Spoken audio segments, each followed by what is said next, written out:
The nature of our future depends on the future of our nature. इस video में हम जानेंगे कि फॉरेस्ट दिन ब दिन कम क्यों होते जा रहे हैं और जंगलों के कटने से डिफॉरेस्टेशन से होने वाली प्रॉब्लम के बारे में भी डिस्कस करेंगे और लास्ट में जानेंगे कि हमारी और सरकार की क्या जिम्मेदारियां हैं प्रकृति के प्रति। अर्थ की ज़मीन का कुल 1/3 पार्ट यानी 38% पार्ट फॉरेस्ट है। 1900 में यह आंकड़ा 50% था जो घटकर अब 38% रह गया है।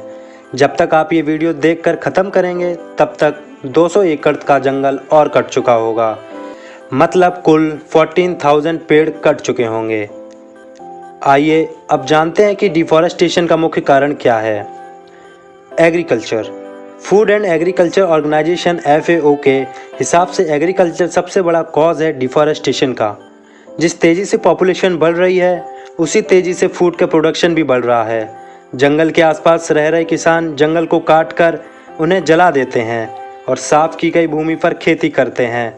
जले हुए पेड़ों की राख फर्टिलाइज़र की तरह यूज़ करते हैं। कुछ सालों बाद उस जगह को छोड़ देते हैं ताकि वो भूमि रिकवर हो सके। इसी तरह से करते हुए वो आगे बढ़ते हैं और जंगलों को काट कर खेती करते हैं। इसे ही जूम कल्टीवेशन और स्लैश एंड बर्न एग्रीकल्चर कहते हैं। ये खेती भारत के नॉर्थ ईस्ट के राज्यों म्यांमार, चीन तथा श्रीलंका में होती है।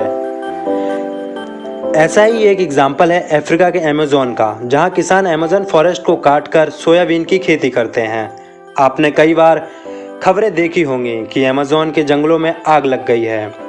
कई मीडिया रिपोर्ट में ये बताया गया है कि आग के पीछे का मुख्य कारण जंगल की भूमि पर खेती और खनन का बढ़ता लोभ है। पिछले 50 सालों में अमेज़न के जंगलों का 17% इलाका नष्ट हो चुका है। New construction and infrastructure. विकसित एवं विकासशील देशों में बढ़ता हुआ औद्योगिकरण तथा उपभोक्तावाद भी इसके लिए जिम्मेदार है। रोड्स, रेलवे, एयरपोर्ट, इंडस्ट्रीज इत्यादि की सुविधाओं के लिए पेड़ों को काटना आखिर कहाँ तक उचित है। लगभग 14,000 पेड़ काटे गए उड़ीसा के तालावीरा विलेज में एक कोल माइन बनाने के लिए। अर्बेनाइजेशन, शहरीकरण। डाउन टू अर्थ ऑर्गेनाइजेशन की एक रिपोर्ट में बताया गया कि 1992 से लेकर 2015 तक कुल 35 मिलियन हेक्टेयर फॉरेस्ट काटा गया शहरीकरण के लिए। 1992 में कुल 32.2 हेक्टेयर्स में शहर बसे हुए थे, वहीं 2015 में ये आंकड़ा 71.3 हेक्टेयर्स हो गया। फॉरेस्ट फायर, सुनामी जैसे कई और फैक्टर हैं जो डिफॉरेस्टेशन के लिए जिम्मेदार हैं। आइए अब जानते हैं डिफॉरेस्टेशन से होने वाली प्रॉब्लम्स के बारे में। जंगलों के काटे जाने से सबसे ज़्यादा प्रभावित होते हैं उस जंगल में रह रहे जानवर, पंछी और इंसेक्ट्स। उनसे उनका घर छीना जाता है। पिछले 100 वर्षों में पेड़ों और जानवरों की कई प्रजातियां लुप्त हो गई हैं। प्रजातियों का लुप्त होना पूरी पृथ्वी के इकोसिस्टम के लिए खतरा है।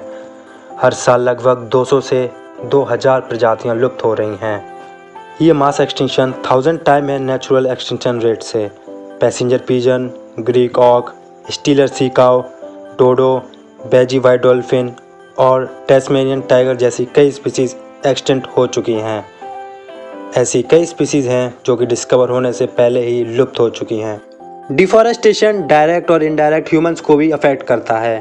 CO2 का लेवल बढ़ना, ozone layer depletion, soil erosion, flood, pollution जैसी इत्यादि प्रॉब्लम्स डिफॉरेस्टेशन से होती हैं। डिफॉरेस्टेशन के इफेक्ट पर कई बुक्स लिखी जा सकती हैं। आइए अब जानते हैं हमारी और सरकार की क्या जिम्मेदारियां हैं फॉरेस्ट वाइल्ड लाइफ के प्रति। वाइल्ड लाइफ फॉरेस्ट को बचाना हम सब की जिम्मेदारी है। इंडियन गवर्नमेंट और कई देशों की सरकार ने कई लॉ और प्रोग्राम बनाए हैं वाइल्ड लाइफ और फॉरेस्ट को बचाने के लिए।